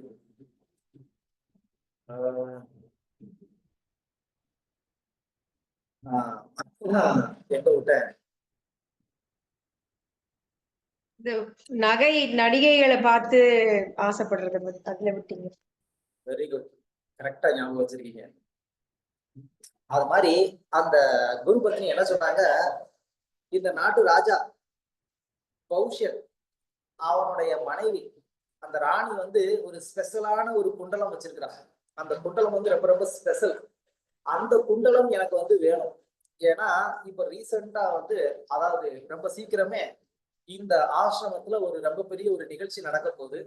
அந்த நிகழ்ச்சியில நான் வந்து அந்த குண்டலத்தை போட்டுக்கிட்டு நான் வந்து என்ன பண்ணணும், அந்த ஃபங்க்ஷனை நான் அட்டன் பண்ணணும் அப்படின்னு சொல்லி அந்த ராணியோடைய ஒரு அந்த குரு பத்னியோடைய ஒரு விருப்பம். ஃபங்க்ஷன் டைம்ல தான் நம்ம வீட்டுல இருக்கக்கூடிய கஜனாவே நம்ம வந்து ஓபன் பண்ணுவோம், எல்லாம் வெளியில வரும் இல்லையா? அது மாதிரி அது இன்னைக்கு நேர்த்து நடக்கக்கூடிய ஒரு விஷயம் இல்ல. ஆயிரமான வருஷத்துக்கு முன்னாடில இருந்து இதுதான் நிலைமை. ஏதாவது ஒரு ஃபங்க்ஷன் வந்தா என்ன பண்ணணும், ஃபுல்லா எல்லா நகையும் எடுத்து போட்டுட்டு ஒரு நகை கடையே நடந்து வர மாதிரி வரணும் இல்லையா? அதனால இந்த குரு பத்னி அந்த ராணியோடைய கம்மல் எனக்கு வேணும், குண்டலம் வேணும் அப்படின்னு வந்து கேட்டாங்க. அவர் வந்து சரிம்மா நான் போய் வாங்கிட்டு வரேன் அப்படின்னாங்க. 4 நாள் உனக்கு கெடு கொடுக்குறேன், 4 நாளுக்குள்ள நீ வரணும், இல்லைன்னா உனக்கு சாபம் கொடுப்பேன் வேற சொல்லிடுறாங்க. 4 நாள்ல வரணுமா, சரி அப்படின்னு சொல்லிட்டு அந்த உத்தங்கர் அப்படிங்கிறவரு குருக்கிட்டே ஆசீர்வாதம் வாங்குறாரு. நான் போறேன், இந்த காரியம் நல்லபடியா நடக்கணும்னு எனக்கு வந்து ஆசீர்வாதம் பண்ணுங்க அப்படின்னு சொல்லி குரு ஆசீர்வாதம் பண்றாங்க. அவர் கிளம்பி போறாரு. அப்போ போய்கிட்டு இருக்கிறப்போ அந்த போற வழியில ஒரு நல்ல ஒரு ஜெய்ஜாண்டிக்கான ஒரு பர்சன், திடகாத்திரமான ஒரு பர்சன், பாக்குறதுக்கே வந்துட்டு அப்படியே ஒரு மாதிரி பயங்கரமா இருக்கிறாரு. கருப்பு கலர் ட்ரெஸ் போட்டு பெரிய மீசை வச்சு கையில வந்து ஒரு கதாயுதம் வச்சுட்டு ஒரு எரும மாடு மேல வந்து உட்கார்ந்துகிட்டு இருக்கிறாரு. உட்கார்ந்துகிட்டு இருக்கிறது மட்டும் இல்லாம இந்த நபர் போறப்போ அவர் வந்து வழிமறிச்சு என்ன பண்றாரு, ஏய் தம்பி இங்க வா அப்படின்னு கூப்பிடுறாரு. என்ன என் சமாச்சாரம் அப்படின்னு கேட்டா, போறதுக்கு முன்னாடி என்ன பண்ண, இந்த மாட்டோடைய கோமியத்தையும் சாணத்தையும் கொஞ்சம் சாப்பிட்டு போ அப்படின்னு வந்து சொல்றாரு. என்னையா போறப்போ வந்துட்டு சும்மா வீட்டுல வந்துட்டு டீ குடிச்சிட்டு போங்கன்னு சொல்ற மாதிரி அந்த ஆள் வந்து என்ன சொல்லியிருக்கிறாரு, நீ வந்து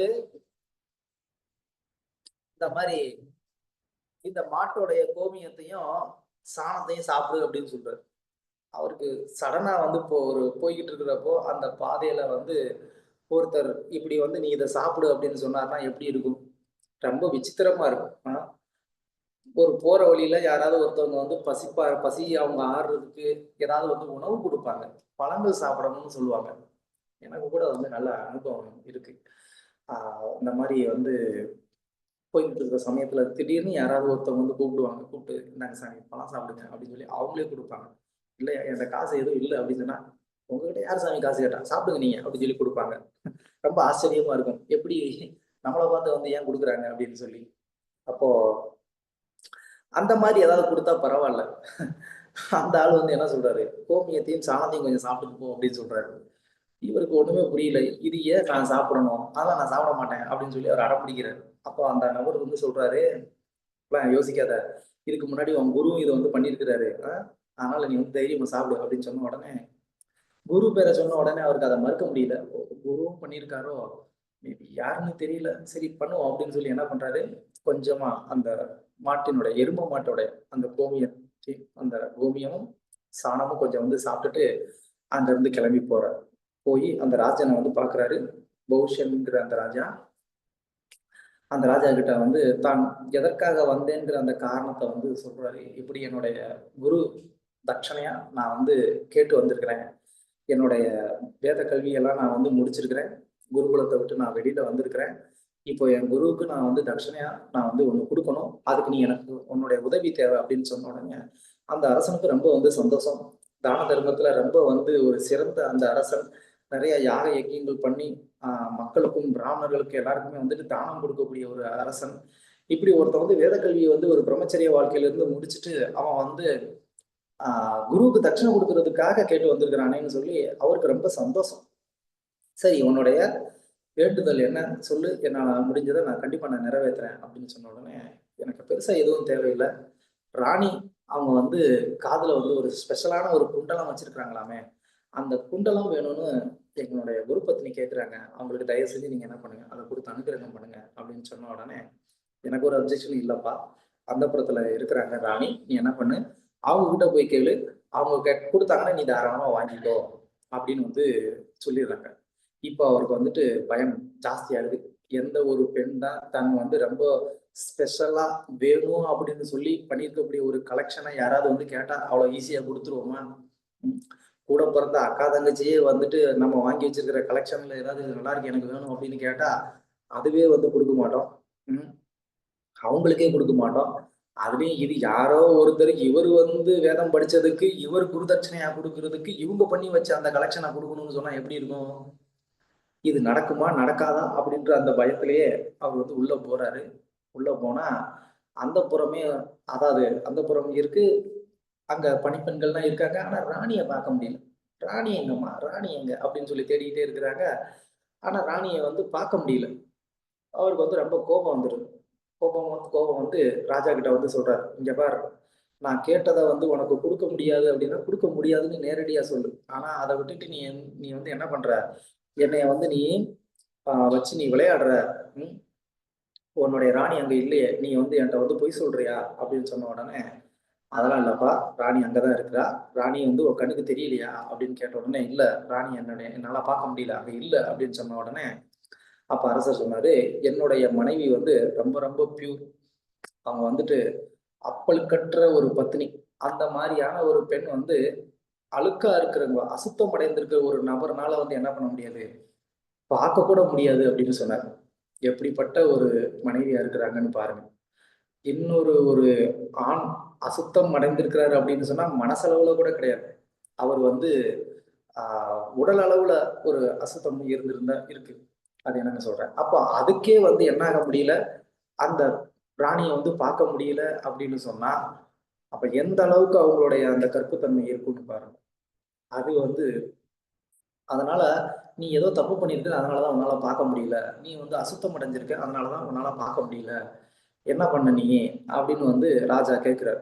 கேட்ட உடனே அவர் வந்து ஆலோசனை பண்றாரு. என்ன பண்ணணும், நம்ம பெருசா எதுவும் பண்ணலையே, நல்லா யோசிக்கிறாரு. வர்ற வழியில வந்து இந்த மாதிரி ஒரு ஆள் வந்து என்னை அந்த மாதிரி வந்துட்டு சாப்பிடுன்னு சொன்னாரு. சாப்பிட்டுட்டு நான் வந்தேன். அதுதான் வந்து, அதாவது என்னன்னா, சாப்பிட்டதுக்கு அப்புறமாவும் வந்து நம்மளை வந்து தூய்மைப்படுத்துறதுக்காக வந்து ஆச்சமனம் பண்ணணும். ஆச்சமனம் பண்ணணும். அப்பதான் நம்ம வந்து அந்த சாப்பிட்டதுக்கு அப்புறமா பியூரிஃபை ஆகும். அதாவது சாப்பிட்றதுக்கு முன்னாடி கை கால் அலம்பணும். சாப்பிட்டதுக்கு அப்புறமாவும் கை கால் அலம்பி வாயை 3 முறை வந்து கொப்பளிக்கணும். அதுக்கப்புறமா வந்துட்டு நம்ம ஆஹ் ஜல விசர்ஜனம் பண்ணோம் அப்படின்னு சொன்னா 6 முறை வந்துட்டு கை காலை கழுவிட்டு 6 முறை வந்துட்டு வாய் கொப்பளிக்கணும். அப்புறமா ஆச்சமனம் பண்ணணும். மல விசர்ஜனமும் பண்ணோம் அப்படின்னு சொன்னா 12 முறை கை காலை எல்லாம் நல்லா கழுவி நம்ம வந்து என்ன பண்ணணும், ஸ்நானமும் பண்ணணும். 12 முறை வந்துட்டு வாய் கொப்பளிக்கணும். அதுக்கப்புறமா குளிச்சுட்டு வந்து ஆச்சமனம் பண்ணணும். ஆச்சமனம் பண்ணி நம்ம வந்து திலகம் அணிஞ்சுக்கணும். இது வந்து நம்மளை வந்து பியூரிஃபை பண்றதுக்கான ஒரு வழி. இப்போ இந்த உதங்கர் அப்படிங்கிறவரு அந்த சாப்பிட்டாரு. இங்க ராஜாவை பார்க்க வரக்கூடிய அந்த அவசரத்துல என்ன பண்ணல, ஆச்சமனம் பண்ணல. அவர் பாட்டுக்கு வந்துட்டாரு. அததான் வந்து சொல்றாரு. சொன்ன உடனே நீ போய் என்ன பண்ணு, பக்கத்துல ஆச்சமனம் பண்ணு. ஏன்னா அந்த ராஜாவும் இந்த மாதிரியான கட்டுப்பாட்டு விதிகள் எல்லாம் வந்து கடைபிடிக்கக்கூடியவர். ஏன்னா அவர் நிறைய யாகம் பண்றாரு இல்லையா. ஸோ அதனால ஆச்சமனம் போய் பண்ணிட்டு வா அப்படின்னு சொன்ன உடனே அவர் ஆச்சமனம் பண்றாரு. இப்போ போய் பாரு அப்படின்னு சொன்ன உடனே அந்த படத்துக்குள்ள போறாரு. அவர் ராணியை பார்க்கிறார். ராணியை அவரால் வந்து பார்க்க முடியும். ஸோ இந்த ராணியை பார்த்த உடனே வந்து தான் வந்த காரியம், அதோடைய நோக்கம், அதை வந்து சொல்றாரு. ராணியும் வந்து ரொம்ப சந்தோஷப்படுறாங்க. நோ ப்ராப்ளம், நீ உன்னுடைய குருவுக்கு நீ தட்சிணையா கொடுக்கறதுக்கு தானே கேட்குற, எனக்கு ரொம்ப மகிழ்ச்சி. உன்னுடைய குரு மகிழ்ந்தாரு அப்படின்னா அது உனக்கு வெற்றி, நீ மகிழ்ந்தனா அது எனக்கு வெற்றி. அதனால சந்தோஷமா எடுத்துட்டு போ அப்படின்னு சொல்லி அந்த ராணி வந்து என்ன பண்றாங்க, தன்னுடைய குண்டலத்தையே வந்து ரொம்ப ஸ்பெஷலான ஒரு குண்டலம் அதை வந்து கொடுக்குறாங்க. ஏன் ஸ்பெஷல் நான் அப்போ பிடிச்சி சொல்லிட்டு இருந்தேன் அப்படின்னு சொன்னா, அந்த குண்டலத்தை எப்படியாவது வந்துட்டு திருடணும் அப்படின்னு சொல்லி தக்ஷகன் அப்படிங்கிற அந்த ஒரு பாம்பு, அவன் வந்து பல வாட்டி வந்து என்ன பண்றான், அவன் வந்து அதுக்கு முயற்சி பண்ணிக்கிட்டு இருக்கிறான். அந்த அளவுக்கு அது ரொம்ப ஒரு ஸ்பெஷலான ஒரு குண்டலம். அந்த தக்ஷகன் அதை திருடி தன்னுடைய மனைவிக்கு வந்துட்டு கிஃப்டா கொடுக்கலான்னு அவன் நினைக்கிறான். அதனால ராணி வந்து அந்த குண்டலத்தை கொடுக்கும்போது அந்த உத்தங்கர்கிட்ட வந்து சொல்றாங்க, நீ ரொம்ப கேர்ஃபுல்லா இரு. ஏன்னா இந்த குண்டலத்துக்கு மேல தக்ஷகனுக்கு வந்துட்டு ஒரு கண் இருக்கு. அவன் வந்து எப்பனாலும் உங்ககிட்ட இருந்து இதை எடுத்துட்டு போயிடுவான். நீ ரொம்ப கவனமா நீ போகணும் அப்படின்னு சொன்ன உடனே, ஓகே நான் அதை பார்த்துக்கிறேன், எனக்கு நீங்க கொடுங்க அப்படின்னு சொன்ன உடனே ராணிகிட்ட இருந்து அந்த குண்டலத்தை வந்து வாங்கிட்டு அவர் வந்து கிளம்பி போறாரு. அரசன்கிட்டையும் வந்துட்டு நமஸ்காரம் பண்ணி அவருக்கு நன்றி சொல்லி அங்கிருந்து கிளம்பி போறாரு.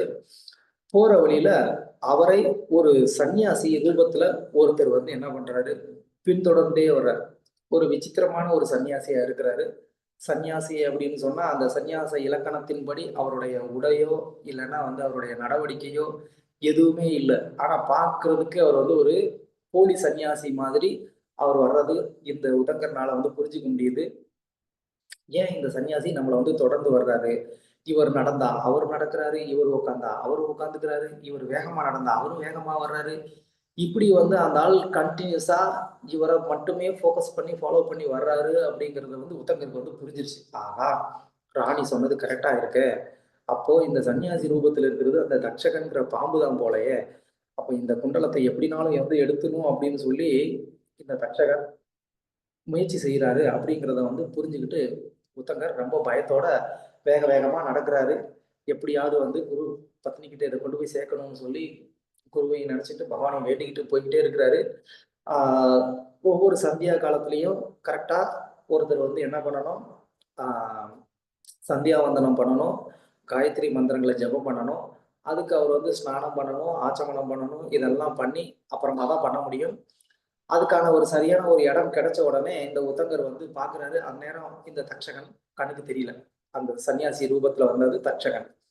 அதுக்கு அவர் எங்க போனாருன்னு கண்ணுக்கு தெரியல. ஒருவேளை எங்கேயும் போயிட்டாரு போல, நல்லதா போச்சு அப்படின்னு நினைச்சிட்டு அவர் போய் குளிச்சுட்டு ஆச்சமனம் பண்ற வரைக்கும் இதை கையில வச்சிருக்க முடியாது. அதனால என்ன பண்ணாரு, ஒரு புதரை பார்த்து அந்த புதருக்குள்ள வந்து ஒளிச்சு வச்சுட்டு இவர் போய் நதியில ஸ்நானம் பண்ணிட்டு அவர் வந்து ஆச்சமனம் பண்ணி அவர் வந்து சந்தியாவந்தனம் பண்ணி காயத்ரி ஜபம் எல்லாம் பண்ணிட்டு இருக்கக்கூடிய அந்த நேரத்துல இந்த சன்னியாசி திடீர்னு வந்து திரும்பவும் தோன்றி என்ன பண்றாரு, அந்த குண்டலத்தை எடுத்துட்டு அவர் வந்து ஓட ஆரம்பிச்சிடுறாரு.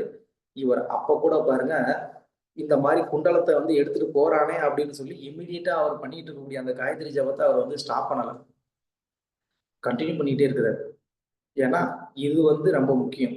இந்த ஒரு காயத்ரி ஜபத்தை பண்றது, சந்தியாவந்தனம் பண்றது அப்படிங்கிறது அவ்வளவு முக்கியமான ஒரு விஷயம். அந்த சமயத்துல எது நடந்தாலும் வந்து ஒருத்தர் வந்து தன்னுடைய கவனத்தை வந்து விடாம அவ்வளவு தூரம் ஃபோக்கஸ்டா அந்த செயலை செய்யணும் அப்படிங்கிறத நம்ம இதுல இருந்து தெரிஞ்சுக்கணும். நிறைய பேர் அதை செய்யறதே கிடையாது முதல்ல. அப்புறம் எங்க ஃபோக்கஸ்டா செய்யறதுன்னு சொல்றத பத்தி சொல்றது. அந்த மாதிரி இவர் வந்து தன்னுடைய காயத்ரி ஜபத்தெல்லாம் முடிச்சதுக்கு அப்புறமா அந்த சன்னியாசியை வந்து தொடர்ந்து வேகமா போறாரு. அந்த சன்னியாசி ரூபத்துல வந்து அந்த நபர் என்ன ஆகுறாரு, திடீர்னு வந்து அந்த பாம்பு ரூபத்தையே வந்து எடுத்துக்கிறாரு. எடுத்துக்கிட்டு என்ன பண்றாரு, அங்க ஒரு சின்ன ஒரு பொந்து தெரியுது, அந்த ஓட்டைக்குள்ள வந்து போயிடுறாரு. இப்போ அந்த ஓட்டைக்குள்ள போனதுனால இவர்னால வந்து ஃபாலோ பண்ண முடியல. என்ன எங்க போச்சு எதுனா ஆச்சுன்றதே தெரியல. அதனால அவர் வந்து அந்த துவாரத்தை வந்து பெருசாக்கி அவர் ஏதோ கண்டுபிடிக்க முயற்சி பண்றாரு. ஆனா ஒண்ணுமே வந்து பண்ண முடியல. ஏன்னா நமக்கு தெரியும், ஒரு சின்ன துவாரம் அது ரொம்ப ஆழமா போச்சு அப்படின்னு சொன்னா நம்மளால எவ்வளவு தூரம் அதை வந்து தோண்டி நமக்கு கண்டுபிடிக்க முடியும். அஜிஜோ, இந்த மாதிரி குரு பத்னி நமக்கு கொடுத்த அந்த கட்டளையை சேவையை நம்மளால நிறைவேற்ற முடியாம போயிருமோ அப்படின்னு சொல்லி அவர் பயந்துகிட்டு இருக்கக்கூடிய அந்த நேரத்துல சரணா வானத்துல இருந்து வந்து என்ன ஆகுது, ஒரு பெரிய தண்டம் வந்து அந்த இடத்துல வந்து படுது. அது பட்ட உடனே என்னாச்சு, அந்த சின்ன துவாரமானது இவர் உள்ளுக்குள்ள போற அளவுக்கு பெரிய ஒரு சுரங்கப்பாதை அளவுக்கு அது வந்து என்ன ஆகுது, அது வந்து பெருசா விஸ்தாரமா அது வந்து ஆகுது. இது எங்க இருந்து வந்தது, எப்படி நடந்ததுன்றது எதுவுமே அவருக்கு புரியல. ஏதோ பாதை கிடைச்சிருச்சு, குண்டலத்தை எப்படியாவது மீட்டே ஆகணும்னு சொல்லி தைரியமா அதுக்குள்ள அவர் வந்து போறாரு போறாரு போறாரு போறாரு. பயங்கரமான ஒரு இருட்டான ஒரு பாதையா இருக்கு. அதுக்குள்ள அவர் வந்து பல தூரங்கள் போனதுக்கு அப்புறமா ஒரு இடம் வருது. அந்த இடத்த பார்க்கறதுக்கு ரொம்ப விசித்திரமான ஒரு இடமா இருக்கு. அங்க மனிதர்கள் இருக்கிறாங்க. ஆனா யாருமே வந்து வாயை திறந்து கூட வந்து பேச மாட்டேங்கிறாங்க. இவர் வந்திருக்கிறாரு அப்படிங்கிறத யாரும் வந்து கண்டுக்க கூட இல்லை. இப்படி ஒரு நபர் இங்க வந்து நிக்கிறாருங்கிறத அவங்க யாரும் கண்டுக்க கூட இல்லை. அவங்க பாட்டுக்கு அவங்களுடைய ஒரு வேலையில இருக்கிறாங்க. அந்த இடமும் ஒரு பிரகாசமான ஒரு இடமா இல்லை, ரொம்ப டார்க்கா இருக்கு. அதுக்குள்ள இந்த மனிதர்கள் வந்து அவங்க வேலையை பார்த்துக்கிட்டு இருக்கிறாங்க. அதுல ரொம்ப விசித்திரமான ஆளுங்களை பாக்குற ஒருத்தவங்க வந்து என்ன பண்றாங்க, கருப்பு வெள்ளையில 2 பெண்கள் இருக்கிறாங்க. கருப்பு கலர்ல வெள்ளை கலர்ல. அவங்க வந்து ரொம்ப பெரிய ஒரு ராட்டை, நமக்கு தெரியும் இல்லையா, அந்த ராட்டைய வந்து என்ன பண்றாங்க, அவங்க வந்து சுத்திட்டு இருக்கிறாங்க. அதுல வந்து 2 பெண்கள் அதுல வந்து கருப்பு வெள்ளை அப்படிங்கிற அந்த நூலை வந்து என்ன பண்றாங்க, சுத்திட்டு இருக்கிறாங்க. அந்த சக்கரம், அந்த ராட்டை, அந்த சக்கரத்துல வந்து என்ன சொல்லுவாங்க, 6 ஆரங்கள், ஆரங்கள் தானே அந்த இதை பிரிச்சிருக்கக்கூடியது. அந்த சென்டர் பாயிண்ட் வந்து 2, அந்த குடம்னு சொல்லுவோம் இல்லையா, அந்த சக்கரத்தோட சென்டர் பாயிண்ட் ஹப், அது வந்து 2 பார்ட்டா வந்து இருக்கு. அதுக்கப்புறமா இந்த மாதிரி அவங்க வந்து சுத்திட்டு இருக்கிறாங்க. அவர் போய் கேட்குறாரு, என்ன இந்த மாதிரி இப்படி ஒரு நபர் வந்தாங்களே, நீங்க ஏதாவது பார்த்தீங்களா அப்படின்னு சொல்லி கேட்குறாங்க. அவங்க யாரும் பேசவே மாட்டுறாங்க. அவங்க பாட்டுக்கு அவங்க வேலையை பார்த்துட்டே இருக்கிறாங்க. அப்போ அந்த இடத்துல ஆச்சரியமா ஒரு பிரகாசம் தெரியுது.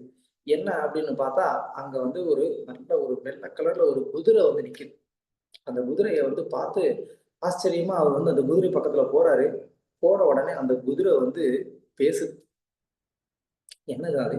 குதிரை வந்து பேசுது அப்படின்னு சொல்லி, அப்போ அந்த குதிரை கிட்ட வந்து கேட்கிறாரு, இது என்ன லோகம்? ஏன் எங்க வந்திருக்கிறேன் நானு அப்படின்னு சொல்லி கேட்ட உடனே அந்த குதிரை சொல்லுது, இது நாகலோகம். நீ நாகலோகத்துக்கு வந்திருக்கிற அப்படின்னு சொன்னோடனே, அப்படியா, கரெக்டா தான் இருக்கணும். ஏன்னா தட்சகன்கிற அந்த பாம்பு வந்து என்ன பண்ணியிருக்கான், என்கிட்ட இருந்து அந்த குண்டலத்தை எடுத்துட்டு வந்திருக்கான்.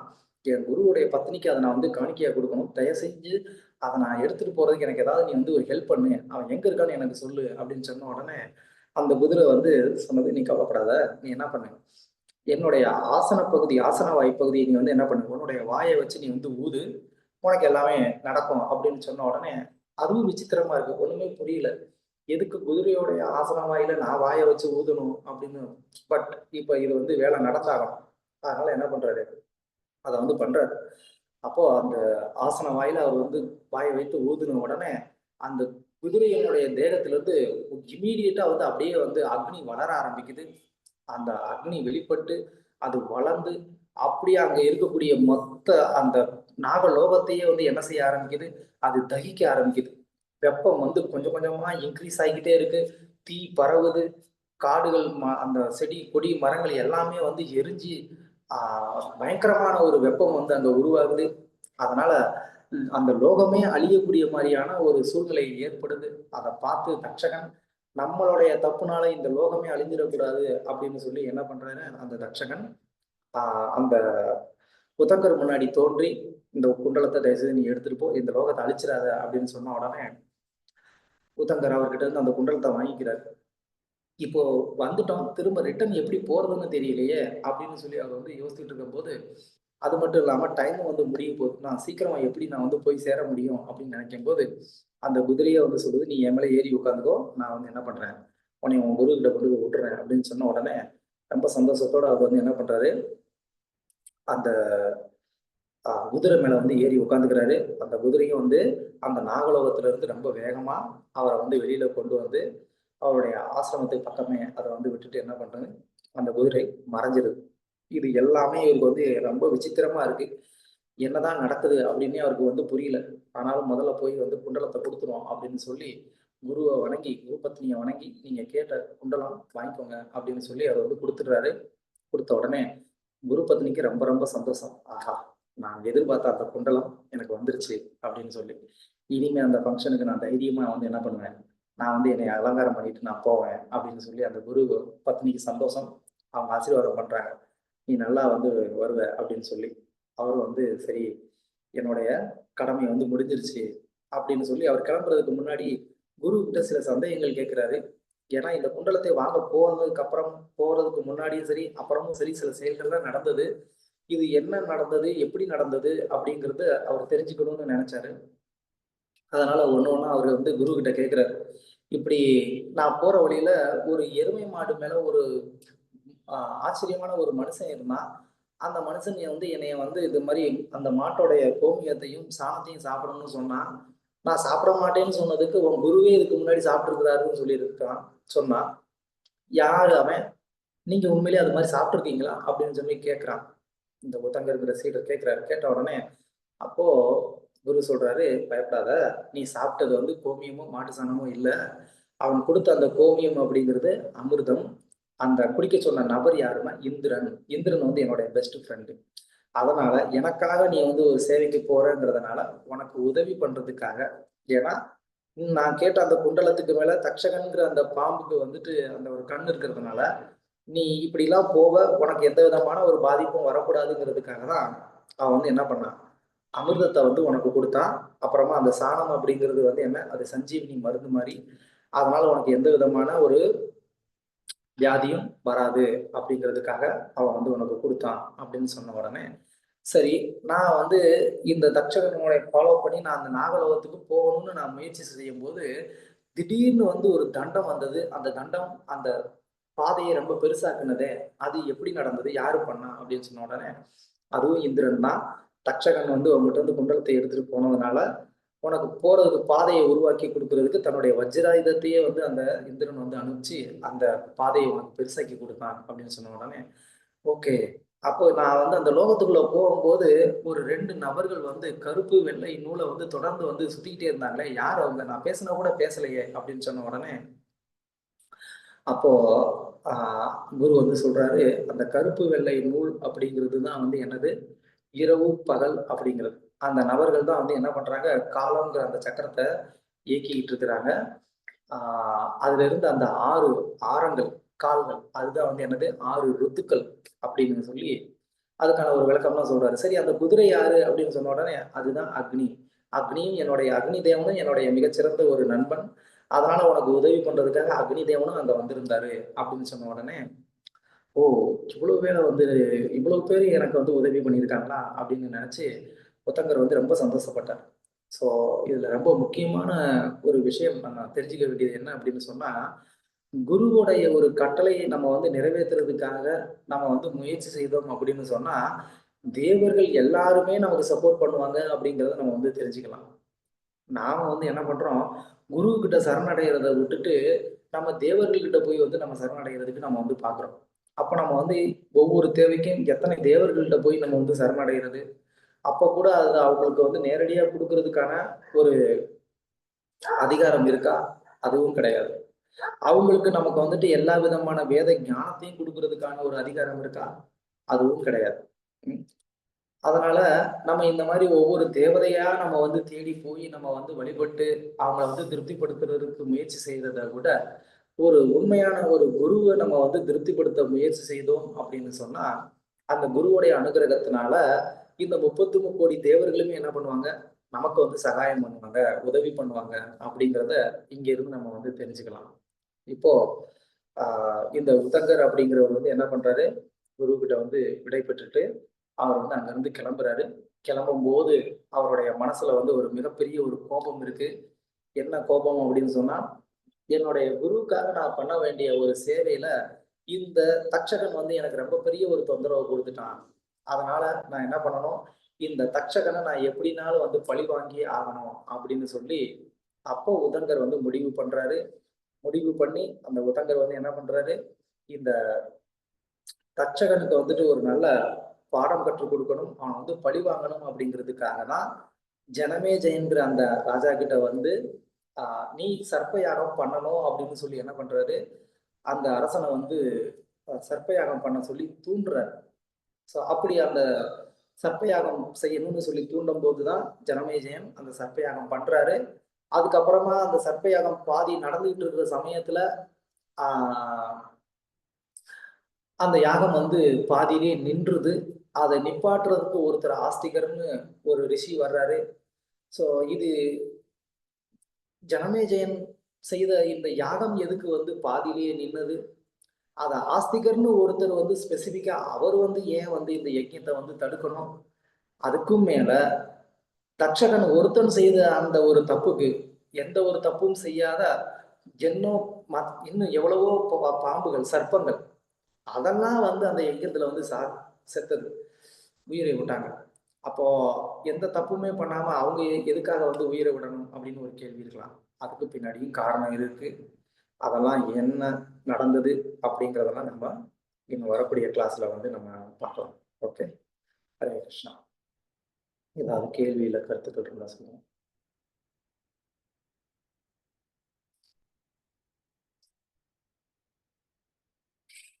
ஃபாஸ்ட். ஏதாவது கேள்வி இருக்கா, இல்ல ஏதாவது கருத்துக்கள்? ஹரே கிருஷ்ணா பிரபுஜி. சொல்லுங்க. ரொம்ப பிரமிப்பா இருந்தது குருஜி, உங்க ரொம்ப அழகா சொன்னீங்க. ஒரே ஒரு கேள்வி. உதங்கர் ரிஷி வந்து இந்த பழிக்கு பழி வாங்குறது அப்படிங்கிறது ஒரு ரிஷிகள்கிட்ட இருக்குமா? Very good. நல்ல ஒரு கேள்விதான். இருக்குமா அப்படின்னு கேட்டீங்கன்னா கண்டிப்பா இருந்திருக்கு. ஆனா இங்க இந்த உத்தங்கர் பழிக்கு பழி வாங்கணும்னு நினைச்சதுக்கான காரணம் தன்னுடைய குருவுடைய சேவையை அவர் வந்து டிஸ்டர்ப் பண்ணாருங்கிறதுக்காக. இப்ப நீங்க விஸ்வாமித்திரனுடைய ஸ்டோரி எடுத்துக்கிட்டீங்கன்னா, வசிஷ்டர் என்ன பண்ணாலும் அதுக்கு ஆப்போசிட்டா பண்ணுவார். அவரும் வந்து ஒரு ரிஷி தான். ஆனா அதுக்கான காரணம் வேற. ஸோ ரிஷியோடைய வாழ்க்கையை வந்து ஏத்துக்கிட்டு இருந்தா கூட ஒவ்வொருத்தவங்களும் ஒரு ஒரு நிலையில இருப்பாங்க. எந்த அளவுக்கு வந்துட்டு அவங்க வந்து ஒரு உன்னதமான நிலைமையில இருக்கிறாங்க அப்படிங்கிறது நமக்கு தெரியாது. எல்லாருமே இப்போ ஒரு நாரதர் இருக்கிறாரு அப்படின்னு சொன்னா நாரதருடைய ஒவ்வொரு செயலுமே வந்துட்டு பெர்ஃபெக்டா இருக்கும். அதுக்கு பின்னாடி காரணம் இருக்கும். இல்லாம எதுவுமே பண்ண மாட்டாரு. அந்த மாதிரி நாரதர் மாதிரி எல்லாருமே ஒரு உன்னதமான நிலைமையில இருப்பாங்களா அப்படின்னு கேட்டா எல்லாருமே இருக்க மாட்டாங்க. இவங்க எல்லாம் ஒவ்வொருத்தவங்களும் அந்த ஒரு நிலையை அடையிறதுக்கான ஒரு முயற்சியில தான் இருக்கிறாங்க. அதனால அப்பப்போ சில தவறுகள் நடக்கிறதுக்கான ஒரு சந்தர்ப்பம் வந்து இருக்கு. பட் இங்க ஸ்பெசிபிக்கா உத்தங்கர் இந்த செயலை செய்யறதுக்கான காரணம் வந்து தன்னுடைய குருவுடைய சேவையை டிஸ்டர்ப் பண்ணதுனால அவருக்கு வந்து கோபம். அதுதான் இங்க முக்கியமா நம்ம கவனிக்க வேண்டியது. அது கண்டிப்பா வந்து ஒவ்வொரு சீடனுக்குமே அது வந்து வரணும். தன்னுடைய குருவுக்கு செய்யக்கூடிய அந்த சேவையை யாராவது வந்து தடங்கல் பண்றாங்க, அதுல இடைஞ்சல் பண்றாங்க அப்படின்னு சொன்னா கண்டிப்பா அந்த சீடனுக்கு வந்து கோபம் வரணும். அந்த கோபம் நல்லது. Okay, thank you Hare Krishna. Thank you. கருத்துக்கள்.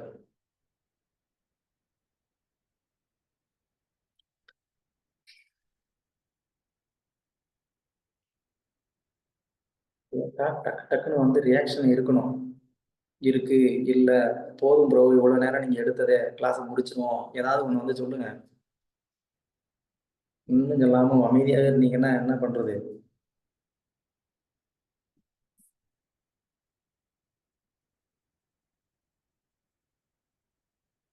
ஹரே கிருஷ்ணா.